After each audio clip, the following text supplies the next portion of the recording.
क्या फ्लाइट्स में भी अब शराबबंदी का वक्त आ गया है? क्या फ्लाइट्स में शराब सर्व किए जाने और शराब पीकर आने पर रोक लगा देनी चाहिए? नियम ये कहते हैं कि डोमेस्टिक फ्लाइट में शराब सर्व नहीं होती है, लेकिन अगर शराब पीकर आ जाएं तो उसे रोका भी नहीं जाता है और यहीं से गड़बड़ शुरू हो जाती है। आज आप भी #बैन अल्कोहल ऑन फ्लाइट पर ट्वीट करके हमें अपनी राय भेज सकते हैं।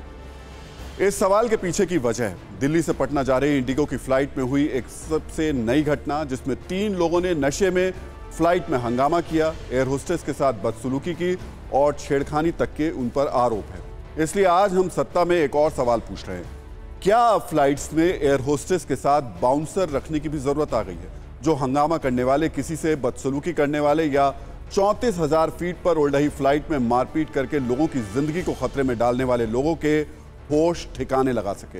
क्योंकि मौजूदा वक्त में कुछ लोगों ने उड़ती फ्लाइट्स को पब और बार समझ लिया है, जहां वो नशे में खोने के बाद ऐसी घटिया हरकतों को अंजाम देते हैं जो ना सिर्फ पूरी सोसाइटी पर बल्कि कई बार देश पर भी बदनामी का दाग लगाती है। इसकी बड़ी वजह है शराब। इसलिए सवाल ये उठ रहा है कि क्या अब फ्लाइट में संपूर्ण शराबबंदी होनी चाहिए? नशे की हालत में सफर करने वालों को भी रोका जाना चाहिए? आप हमें इस पर अपनी राय दे सकते हैं। अब सत्ता में हमने आज ये मुद्दा क्यों उठाया, उसे भी समझने की जरूरत है। वैसे तो इसके पीछे जिम्मेदार हैं बिहार के रहने वाले वो 3 आरोपी, जिन्होंने दिल्ली से उड़ी एक फ्लाइट में नशे की हालत में हंगामा कर दिया।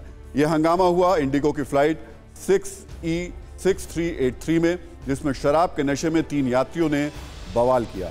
इसमें एयर होस्टेस के साथ छेड़खानी का दावा भी किया जा रहा है। दावा यह भी है कि तीनों आरोपियों ने पायलट के साथ भी मारपीट की। हालांकि इंडिगो की ओर से जो FIR दर्ज कराई गई है, उसमें सिर्फ इनके नशे में होने की शिकायत है।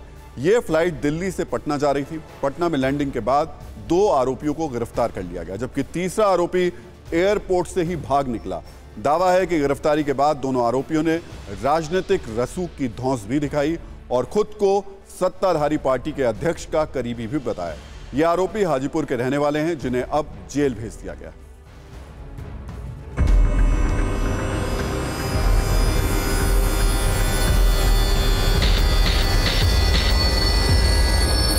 शराबबंदी वाले राज्य बिहार के 3 रसूखदार लोग शराब पीकर इंडिगो की फ्लाइट में दिल्ली से पटना के लिए उड़ान भरते हैं।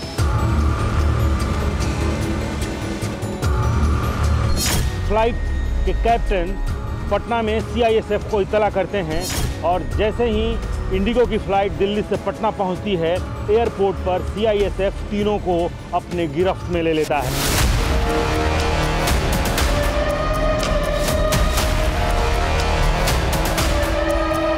यहाँ पर ये रोहित और नितिन, कौन है आप लोग? हेलो, देखो यही दोनों हैं। हेलो सुनिए, रोहित नितिन कौन है आप लोग? क्या किसी पॉलिटिकल पार्टी से आपका कनेक्शन है? आप लोग कौन है? कौन अपने आप को बता रहे हैं? ये 2 लोग हैं, रोहित और नितिन। दोनों को देखिए आप TV9 भारतवर्ष के कैमरे में, ये दोनों। और देखिए चेहरा भी ढकने की दोनों कोशिश कर रहे हैं और अपने जैकेट में ये दोनों अपना अपना चेहरा छुपाने की कोशिश। ये कौन है आप लोग? क्या नाम है आपका? आप रोहित हैं कि आप कौन हैं? ये बताइए, रोहित हैं कि नितिन हैं? रोहित, नितिन, ये बताइए कौन पार्टी के हैं? किसी पार्टी से जुड़े हुए हैं आप?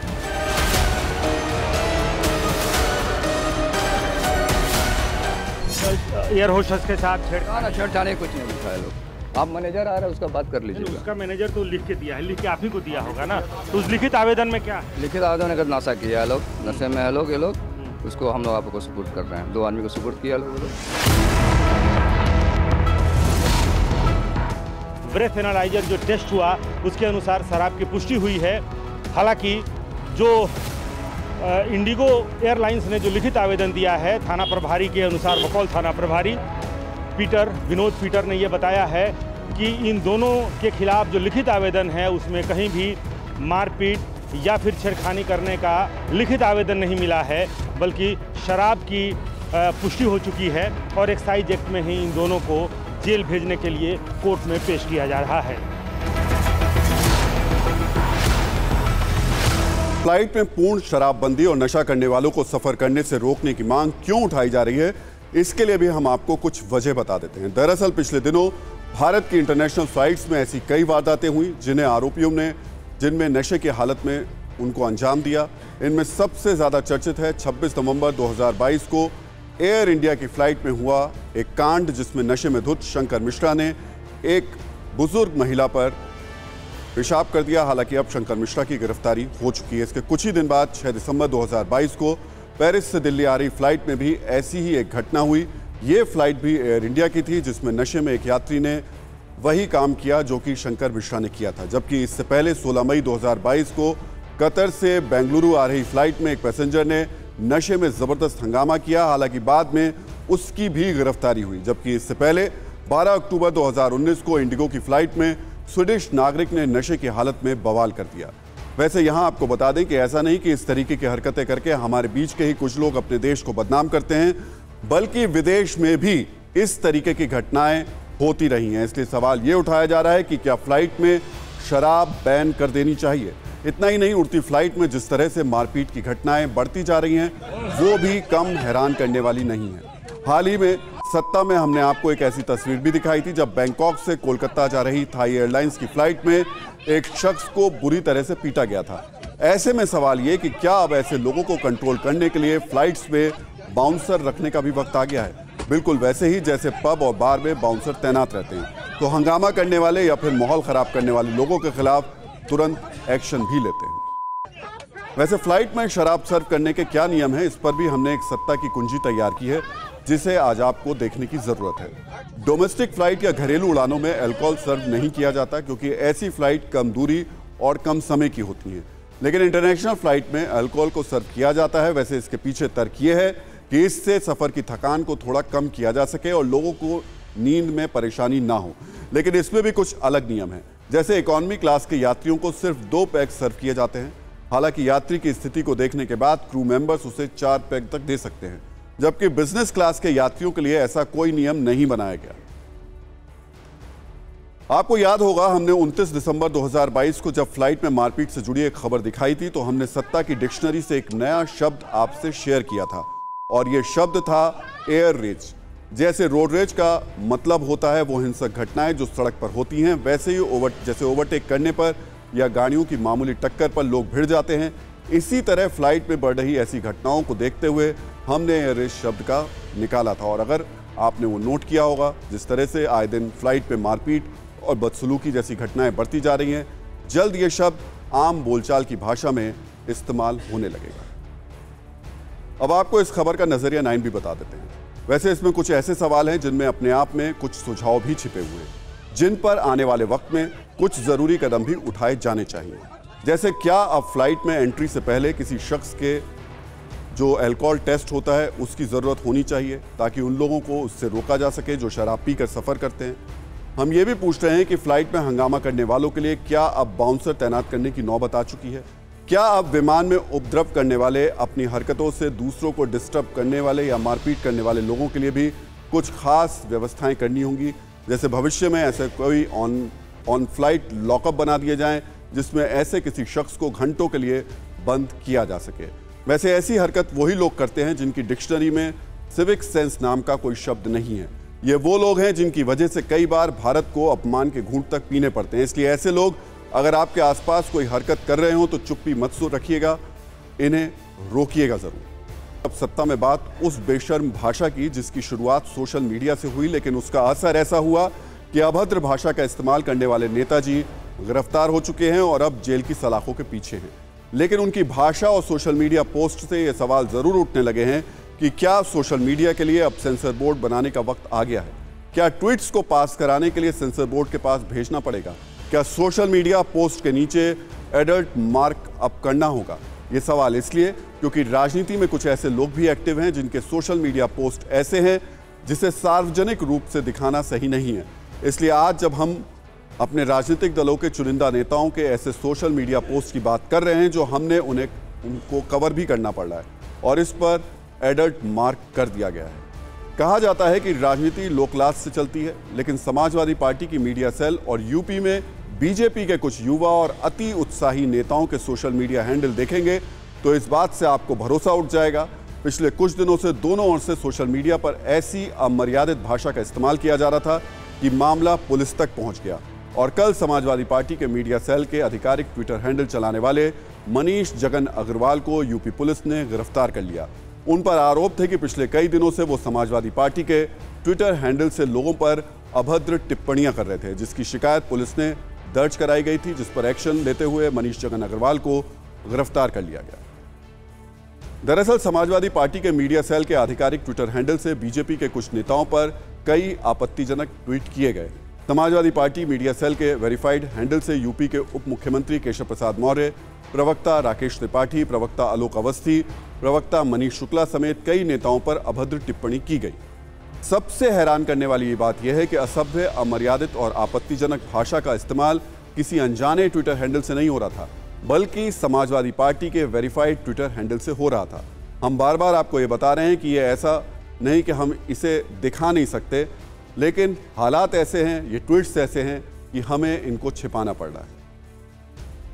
सामान्य राजनीतिक परंपरा में मनीष जगन अग्रवाल ने जिस तरीके की अमर्यादित भाषा का इस्तेमाल किया है, उसे देखते हुए उनका सार्वजनिक रूप से बचाव थोड़ा मुश्किल है। बावजूद इसके समाजवादी पार्टी के अध्यक्ष अखिलेश यादव इस मुश्किल समय में अपने पार्टी के नेता के साथ खड़े दिखे। कल जैसे ही उन्होंने मनीष अग्रवाल की गिरफ्तारी की जानकारी उनको मिली, वो लखनऊ में पुलिस मुख्यालय पहुंचे। यहाँ वो बड़े अधिकारियों से मिलना चाहते थे, मुलाकात नहीं हुई तो उन्होंने आरोप लगा दिया कि हेडक्वार्टर में कोई बड़ा पुलिस अधिकारी मौजूद नहीं था। हालांकि वहां मौजूद पुलिसकर्मियों ने अखिलेश यादव को चाय ऑफर की थी, लेकिन उन्होंने पुलिस वालों की चाय पीने से ये कहकर मना कर दिया कि पुलिस वाले चाय में जहर दे सकते हैं, इसलिए वो उनकी चाय नहीं पिएंगे। अगर खुल गया हो कोई जगह, हमको चाय लगा बाहर से आने नहीं पिएंगे, यहाँ की चाय नहीं पिएंगे, बाहर की पिएंगे, या हम अपनी लाएंगे तब आपका ले लेंगे। प्लास्टिक का जो होगा हम नहीं पी सकते, जहर दे दोगे तब? हाँ नहीं, हमें भरोसा नहीं है, सच में भरोसा नहीं है मुझे। हम बाहर से मंगा लेंगे चाहे, आप भी पीजिए, हम भी पीजिए, आप अपनी पीजिए, हम अपनी पीजिए। अच्छा, ऐसा नहीं है कि आपत्तिजनक भाषा के इस्तेमाल का ये मामला एक तरफा है। इस मामले में बीजेपी के एक महिला नेता के ट्वीट्स भी बेहद आपत्तिजनक थे। बीजेपी के एक स्थानीय नेता हैं ऋचा राजपूत, वो बीजेपी युवा मोर्चा की सोशल मीडिया इंचार्ज भी हैं। समाजवादी पार्टी ने कल ऋचा राजपूत के वो सारे आपत्तिजनक ट्वीट्स के स्क्रीनशॉट पोस्ट किए जो बेहद आपत्तिजनक हैं। इन ट्वीट्स में अखिलेश यादव और उनके परिवार के खिलाफ बेहद घटिया भाषा का इस्तेमाल किया गया। इन स्क्रीनशॉट्स के साथ समाजवादी पार्टी पूछ रही है कि मनीष अग्रवाल पर तो एक्शन हो गया, गिरफ्तार भी कर लिया गया, लेकिन बीजेपी की स्थानीय महिला नेता पर एक्शन कब होगा? इस महिला नेता के ट्वीट्स इतने आपत्तिजनक हैं कि हम वो भी आपको नहीं दिखा सकते। समाजवादी पार्टी का यह भी आरोप है कि बीजेपी वालों ने उनके नेता को उकसाया। इसके बाद गुस्से में आकर समाजवादी पार्टी की तरफ से बीजेपी नेताओं पर ट्वीट्स किए गए। इस खबर के नजरिया 9 में हमारे कुछ सवाल हैं। हम हमारे नेताओं से पूछना चाहते हैं, क्या सार्वजनिक विमर्श शालीन भाषा में नहीं हो सकता? क्या बातचीत की भाषा का स्तर गिराए बिना हमारे नेता अपनी बात नहीं रख सकते? क्या नेता अपने आचरण को ठीक नहीं कर सकते? सवाल ये कि नेतागिरी में गालियों और भद्दी भाषा का फ्री पास कब से मिलने लगा है? आखिर ऐसी घटिया भाषा के इस्तेमाल का हक हमारे नेताओं को किसने दिया? इसलिए हम आज कहेंगे कि अभद्र भाषा के इस्तेमाल पर जो कार्रवाई हुई है वो बिल्कुल सही है। ऐसे मामलों में और कड़ी कार्रवाई होनी चाहिए और किसी एक पर नहीं, जो भी हो, जिसका भी पक्ष हो, सब पर इस तरीके की भाषा के इस्तेमाल पर कठोर एक्शन होना चाहिए। सत्ता में अब बात करते हैं पहाड़ पर आए विकट संकट की, जो लगातार और भी ज्यादा विकराल होता जा रहा है। हम लगातार जोशीमठ के दर्द की तस्वीरें आपके सामने ला रहे हैं। टीवी 9 भारतवर्ष जोशीमठ में जिंदगी की जद्दोजहद में जुटे अपने घर से बेघर हुए लोगों के साथ है। एक तस्वीर आप तक पहुंचा रहे हैं। हर घर, हर परिवार का दर्द आपको सुना रहे हैं। सोचिए जोशीमठ में लोगों का क्या हाल होगा। सोचिए क्या हाल होगा उन लोगों का जो हर पल दरार और दहशत का दंश झेल रहे हैं, जिनके घरों में दरार पड़ चुकी है, जिनको खून पसीने की जो कमाई थी, वो जिसको तिनका तिनका तोड़कर जिन्होंने बनाया था, वो सब अब तिनके तिनके की तरह बिखर गई है। जोशीमठ के लोगों के दर्द को समझते हुए आप भी सोचिए, आपको एक घर बनाने में कितना समय लगा होगा। भगवान ना करे ऐसा हो, लेकिन अगर वो घर आपसे छिन जाए तो कैसा लगेगा। ऐसा ही जोशीमठ के साथ हो रहा है। जोशीमठ में रह रहे तमाम परिवारों के साथ हो रहा है। जोशीमठ में रह रहे तमाम लोगों के साथ हो रहा है। जोशीमठ में हर दरार में दर्द है जिंदगी बचाने का, दर्द है अपने आशियाने के छीनने का। एक तरफ भूधसाव की वजह से जोशीमठ का अस्तित्व खतरे में है, दूसरी ओर उत्तराखंड के दूसरे इलाकों में भी इसी तरीके के हालात बनते दिख रहे हैं। बताया जा रहा है कि गढ़वाल के 25 से 30 गांवों में जमीन धंसने और मकान में दरारें देखी गई हैं। कई इलाकों में तो बोर्ड लगा दिया गया है और उस पर लिख दिया गया है कि कृपया प्रवेश नहीं करें। ये वो इलाके हैं जो भूधसाव की चपेट में हैं। आपको बता दें कि जिस तरह से जोशीमठ में मकानों में दरार पड़ी है, उससे भी ज्यादा दरार टिहरी डैम की वजह से पिपोला खास गांव के मकानों में है। हालात इतने बिगड़ चुके हैं कि इन घरों में रहने वाले लोगों ने दूसरे के घर में शरण ले ली है। टिहरी डैम की वजह से ग्रामीणों में दहशत का माहौल बना हुआ है। सवाल यही है, क्या टिहरी डैम की टिक टिक कोई सुन रहा है? पहाड़ों में गूंजती चेतावनी पर सरकार क्या कर रही है? सरकार और प्रशासन कितना अलर्ट है, इसका अंदाजा और दरार वाली तस्वीरों से भी आप लगा सकते हैं। इस विकट संकट के बीच TV9 भारतवर्ष की टीम टिहरी डैम के पास बसे पिपोला गांव में पहुंची। हम उन घरों में गए जहां जोशीमठ जैसे हालात हो चुके हैं।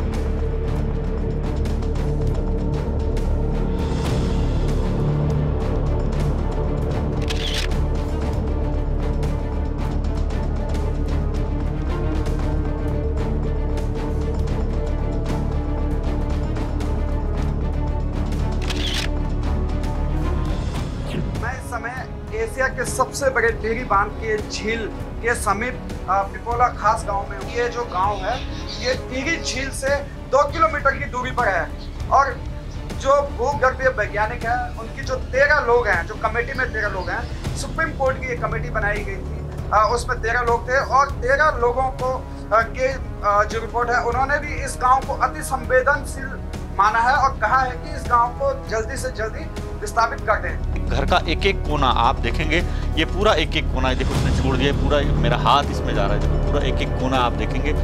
इस तरह से पूरा घर, ये छत छोड़ चुका है घर। तो ये पूरे हालात हैं, ये देखिए आप, ये पूरे हालात हैं, ये पूरे हालात हैं। ये देखिए आप, पूरा इसने घर छोड़ दिया। ये देखो पूरी दरारें हैं।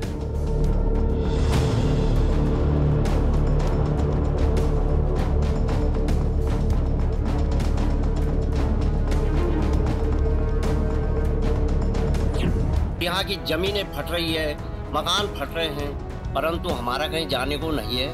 हम हो सकता है कि यहीं दब जाए।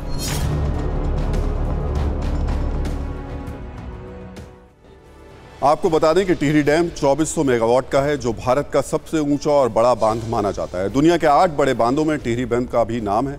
वैज्ञानिकों की रिपोर्ट में पहले ही कहा जा चुका है कि टिहरी पर झील के दबाव से इसके आसपास के क्षेत्र में सिस्टम में बदलाव हो रहा है। रिसर्च पेपर की एक रिपोर्ट में वैज्ञानिकों ने पाया कि टिहरी डैम की झील जो 42 किलोमीटर लंबी है, उसके आसपास के क्षेत्रों में भूस्खलन तेजी से हो रहे हैं। इतना ही नहीं, इस वजह से टिहरी के आसपास की जमीन सरक रही है। वैज्ञानिकों की रिसर्च रिपोर्ट में यह भी कहा गया कि टिहरी डैम के रिजर्वायर में अब भी पानी पूरा जब भरता है तो आसपास की पहाड़ियां नजदीक आ जाती हैं और ये साल में 2 बार होता है। सबसे हैरान करने वाली बात यह थी कि टिहरी डैम के रिजर्वायर में पानी भरने से आसपास की हिमालय क्षेत्रों की पहाड़ियां अपना जीपीएस धीरे धीरे बदल रही हैं, यानी उनकी ज्योग्राफिकल कंडीशन चेंज होती है। वैज्ञानिकों का कहना है कि जो ज्योग्राफिकल कंडीशन जीपीएस बदलने का मतलब यह है कि पहाड़ों के अंदर धीरे धीरे चट्टानें या प्लेटें सरक रही हैं। अगर जोशीमठ की बात करें तो वहां हालात और भी बदतर हो रहे हैं। रिश्ते पानी की वजह से दरार का दायरा बढ़ता जा रहा है। जेपी पावर प्रोजेक्ट के रेजिडेंशियल कॉलोनी में इंडोर बैडमिंटन कोर्ट में जमीन फटने से हाहाकार मच गया है। एक तरफ की धरती 4 फुट गहरी हो गई है, वहीं लगातार नीचे से पानी रिस रहा है और पूरा इंडोर स्टेडियम की दीवारें खराब हो चुकी हैं। ये तस्वीरें और भी डराने वाली हैं। सवाल है ये कि क्या ये संकेत है, और सबसे बड़ा जो महत्वपूर्ण सवाल इस पूरी तस्वीर को देखकर आता है वो सरकारों के हालात को देखकर आता है। उस पर करेंगे बात, लेकिन उस जगह की एक बार आपको तस्वीर दिखा देते हैं। अब आपको ये मल्टीपर्पज हॉल है और यहाँ इंडोर कोर्ट है बैडमिंटन का। इस कोर्ट की तस्वीरें आप देखेंगे तो हैरान हो जाएंगे, माथे पर हाथ रख लेंगे। एक कोने से लेकर दूसरे कोने तक तस्वीर देखिए। ये इंडोर बैडमिंटन कोर्ट है जो पूरी तरह से वाटरप्रूफ बनाया गया था ताकि अगर मौसम खराब भी हो तो इस रेसिडेंशियल कॉलोनी में रहने वाले लोगों के लिए किसी तरह की असुविधा ना हो। लेकिन जब ये त्रासदी आई, पानी का बड़ा प्रवाह आया, उसने मिट्टी नीचे से खिसका कर अपने साथ ले गया और उसके बाद उस त्रासदी का निशान इस वक्त इस बैडमिंटन कोर्ट में मौजूद है। अब आपको दिखाने की कोशिश करते हैं नीचे की पूरी मिट्टी, क्योंकि पानी का जो उद्गम है वो यही पहाड़ फाड़ कर पानी निकला है। पहाड़ों के अंदर ये पानी कहां से आया इस सोर्स का अब तक पता नहीं है, लेकिन पानी जेपी के पहाड़ को फाड़ कर निकला और यहीं से पानी मिट्टी को बहाते हुए अपने साथ ले जा रहा है, मिट्टी को खिसकाते हुए ले जा रहा है, मलबा अपने साथ ले जा रहा है, जिसकी वजह से धरती में दरार आ रही है। जो आरसीसी कंस्ट्रक्शन है उसके नीचे की मिट्टी गायब होती जा रही है और पूरे की पूरी मिट्टी और धरती धंसती जा रही है। अब आप तस्वीर देखिए इस किनारे से, इस किनारे से आप तस्वीर देखिए। आरसीसी ये पूरा कंस्ट्रक्शन था, यहां जो पानी आ रहा है ये पानी अपने साथ धीरे धीरे मिट्टी को गीला कर रहा है, मिट्टी बैठती जा रही है, जिसकी वजह से बैडमिंटन कोर्ट दो हिस्सों में तब्दील हो गया है। अब ये बैडमिंटन कोर्ट कितना फासला आ गया है, इसको मैं अगर फीट में बात करूं लगभग 2.5 फीट। ये पूरा मेजरमेंट की बात करें लगभग 0.25 मीटर होगा और 2.5 फीट के आसपास ये पूरा स्पेस है। मिट्टी एक तरफ की, जहां मैं खड़ा हूं इस वक्त, जहां पर मैं खड़ा हूं ये मिट्टी दब गई है। मिट्टी दबने की वजह से यहां के नीचे का मलबा निकल गया है, जिसकी वजह से धरती दो हिस्सों में विभाजित हो गई है। और आप इस तरफ से देखिए, ये इसका एंट्री गेट एक इधर था, एक एंट्री गेट से हम दाखिल हुए हैं। पहले एंट्री गेट जो सेकंड एंट्री गेट है, अब उसकी मैं आपको तस्वीरें दिखा रहा हूं। ये सेकंड एंट्री गेट की तस्वीर है और इसकी तस्वीर देखिए, उस दरवाजे से लेकर जिस दरवाजे से हम दाखिल हुए हैं वहां धरती कैसे दो हिस्सों में विभाजित हुई है। पूरी की पूरी दीवार गिर गई और फर्श दो हिस्सों में तब्दील हो गया। मिट्टी नीचे से दरकती जा रही है, पानी का सोर्स का पता नहीं लग रहा है, लेकिन पानी का प्रवाह तेज होता जा रहा है, जिसकी बदौलत बहुत ज्यादा नुकसान होने की आशंका जताई जा रही है। तो जोशीमठ में ये तस्वीर हर जगह हर घर में आपको देखने को मिलेगी। एक और तस्वीर आपको दिखा देते हैं। सबसे पहले इस रेड मार्क को देखिए, मतलब सरकार ने घोषित कर दिया है कि यहां रहे तो जान जा सकती है। और क्यों यह कहा जा रहा है, यह निशान यहां से देखिए, इस किनारे से देखिए और यहां तक दरारें ही दरारें आपको नजर आएंगी। जो मकान है वो जमीन का साथ छोड़ रहा है और ये आगे की तरफ झुकता जा रहा है, बढ़ता जा रहा है। सबसे पहले आपको दिखा रहा हूं, ये जिस घर की छत पे हम खड़े हैं ये नई लिंटर पड़ी हुई है और यहां भी आप देखेंगे इस किनारे से देखिए, सड़क से जो लगा हुआ इलाका था वो अब इसको छोड़ रहा है और यहां से लेकर वहां तक पूरा का पूरा इलाका इसको छोड़ चुका है, दरारें पड़ चुकी हैं। और ये आगे की तरफ, मतलब जहां मैं खड़ा हूं दाहिने तरफ, इस तरफ क्या है वो भी आपको दिखाता हूं। सामने अलकनंदा नदी बह रही है और एक्सपर्ट्स ये भी दावा कर रहे हैं कि पूरे के पूरे जोशीमठ के वजूद पर एक बड़ा संकट है और ये तमाम घर सामने जो जोशीमठ में अलकनंदा नदी बहती है उसमें जाकर समा जाएगा अगर अभी नहीं रोका गया तो। अब सबसे बड़ा सवाल यह है कि उत्तराखंड की सरकार कर क्या रही है। ये समस्या कोई 2-4 दिन पहले की नहीं है। 40 साल से जोशीमठ के हालात रिसर्च और रिपोर्ट्स के जरिए बताए जा चुके हैं। 4 महीने पहले TV9 भारतवर्ष ने बाकायदा जोशीमठ पहुंचकर उस जगह के ग्राउंड के हालात बताए थे, लेकिन सरकार तब भी नहीं चेती। और अभी भी जो सरकार का रवैया है वो सिर्फ इतना रहा कि मुख्यमंत्री गए, उन्होंने अपना एक खानापुरी वाला दौरा किया और उसके बाद वापस लौट करके मीटिंगों का दौर ही चलता रहा। अब बात उन भारतीयों की जिनकी सत्ता पूरी दुनिया में है, जिनका बड़ा योगदान दुनिया के बड़े देशों की अर्थव्यवस्था में है। आज प्रवासी भारतीय दिवस के दिन विश्व में देश का मान बढ़ाने वाले ऐसे भारतवंशियों की बात बहुत ज्यादा जरूरी है। आज दुनिया भर से भारतीय मूल के लोग मध्य प्रदेश के इंदौर पहुंचे।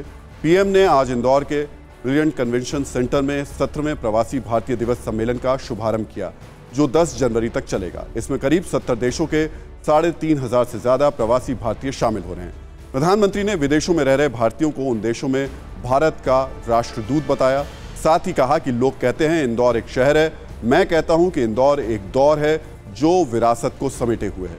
विदेशों में रहते हुए भी प्रवासी भारतीयों का देश की सत्ता में अहम योगदान रहता है। आपको बता दें कि प्रवासी भारतीय विदेश में रहते हैं लेकिन देश में अपने घर वालों को वो पैसे भेजते हैं। हमारे इन प्रवासी भारतीयों के योगदान का विश्व आकलन करता है। मैं आप सभी को, सभी प्रवासी भारतीयों को विदेशी धरती पर भारत का राष्ट्रदूत, ब्रांड एम्बेसडर कहता है।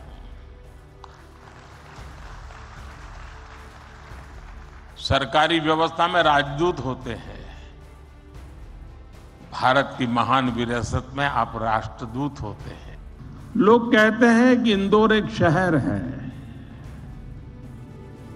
लेकिन मैं कहता हूं इंदौर एक दौर है। ये वो दौर है जो समय से आगे चलता है फिर भी विरासत को समेटे रहता है। साल 2022 में प्रवासी भारतीयों ने 8 लाख करोड़ भारत में भेजे थे। वहीं साल 2021 में करीब 6.5 लाख करोड़ रुपए प्रवासी भारतीयों की ओर से भारत में भेजे गए। साल 2020 में करीब 6 करोड़ 10 लाख प्रवासी भारतीयों ने देश में पैसा भेजा। हमारे देश में 9 जनवरी का दिन प्रवासी भारतीय दिवस के रूप में मनाया जाता है। दरअसल साल 1915 में राष्ट्रपिता महात्मा गांधी ने 9 जनवरी को ही दक्षिण अफ्रीका से भारत वो आए थे। यही वजह है कि प्रवासी भारतीय दिवस मनाने के लिए 9 जनवरी का दिन चुना गया। इसकी शुरुआत साल 2002 में की गई थी। दिन ब दिन इनकी सत्ता दुनिया में मजबूत हो रही है। यूएन इंटरनेशनल माइग्रेशन रिपोर्ट के मुताबिक दुनिया में करीब 1 करोड़ 80 लाख प्रवासी भारतीय हैं। अमेरिका में 44 लाख प्रवासी भारतीय हैं। यूएई में 35 लाख प्रवासी भारतीय हैं। मलेशिया में 29 लाख प्रवासी भारतीय हैं और सऊदी अरब में ये संख्या 25 लाख है। ब्रिटेन में इनकी संख्या 17 लाख है, जबकि कनाडा में प्रवासी भारतीयों की तादाद 16 लाख है। यानी प्रवासी भारतीयों की अच्छी खासी तादाद है और इनकी कुल संख्या कई देशों की जनसंख्या से भी ज्यादा है। आमतौर पर प्रवासी शब्द का उन लोगों के लिए इस्तेमाल किया जाता है जो रोजगार या अन्य किसी वजह से अपने देश को छोड़कर किसी दूसरे देश में जाकर बस जाते हैं। इसी तरह ऐसे भारतीय लोग जो दूसरे देशों में जाकर बस गए हों उन्हें प्रवासी भारतीय कहा जाता है। आपको जानकर हैरानी होगी कि दुनिया में खुद को सुपर पावर समझने वाले अमेरिका में इंडिया वालों का दबदबा है। अमेरिका में भारतीय मूल के डॉक्टर्स 38% हैं। नासा जो अमेरिका की स्पेस एजेंसी है वहां भारतीय मूल के नासा वैज्ञानिक 36% हैं। प्रवासी भारतीयों ने अपने सॉफ्ट पावर को भी ताकत बनाया है। वक्त गुजरने के साथ ही इकोनॉमिक, एजुकेशनल और बाद में पॉलिटिकल पावर वो बनता गया। हालांकि ताकतवर या अमीर देशों के लिहाज से इसे देखा जाए तो ये अमेरिका, ब्रिटेन और कनाडा में ज़्यादा नजर आती है। अब ऑस्ट्रेलिया और जर्मनी जैसे देश भी इसमें शामिल हो रहे हैं। आपको जानकर गर्व होगा कि दुनिया भर की टॉप फॉर्च्यून 500 कंपनीज में 12% CEO भारतीय मूल के ही हैं। अगर टॉप 5 CEO की बात करें तो सुंदर पिचई गूगल के CEO हैं, सत्या नडेला माइक्रोसॉफ्ट के CEO हैं, लीना नायर शनेल की CEO हैं, जबकि शांतनु नारायण एडोब के CEO हैं, अरविंद कृष्णा IBM के CEO हैं। अब आपको पिछले 24 घंटे की कुछ गैर राजनीतिक तस्वीरें भी दिखा देते हैं जो सोशल मीडिया पर वायरल हो रही हैं। ये दोनों तस्वीरें देश के 2 केंद्रीय मंत्री की हैं। पहली तस्वीर विदेश मंत्री एस जयशंकर की है जो इंदौर में प्रवासी भारतीय दिवस समारोह में भाग लेने पहुंचे तो यहाँ लोकल फूड्स का टेस्ट करते दिखाई दिए। एक दुकान पर एस जयशंकर चाट खाते हुए नजर आए। यहाँ लोगों ने उनके साथ सेल्फी भी ली। और दूसरी तस्वीर केंद्रीय मंत्री ज्योतिरादित्य सिंधिया की है। उन्होंने 7 जनवरी को ग्वालियर व्यापार मेले का उद्घाटन किया था। मेला उद्घाटन कार्यक्रम के बाद केंद्रीय मंत्री ज्योतिरादित्य सिंधिया ने एक दुकान पर जाकर भजिया तली। सोशल मीडिया पर यह तस्वीर भी वायरल हो रही है जिसे लोग काफ़ी पसंद कर रहे हैं। हालांकि विपक्ष चुटकी ले रहा है और कह रहा है कि रोजगार देने में नाकाम रही सरकार में अब केंद्रीय मंत्री पकौड़े तल रहे हैं।